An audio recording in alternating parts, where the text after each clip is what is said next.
Ето какво казва Жер Оливие за битката, в която е участвал срещу българите. Това бяха българи, брадясали, страшни, черни църволани. Видях ги с очите си, макар и отдалеч, целите покрити с косми, спъклени очи.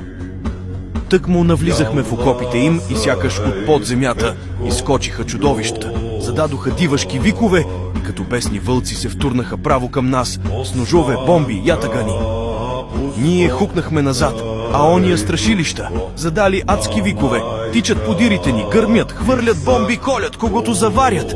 Бил съм се и в други боеве, и при Сома, и при Вердюн, но такава страхотия и такъв бесен народ не съм виждал.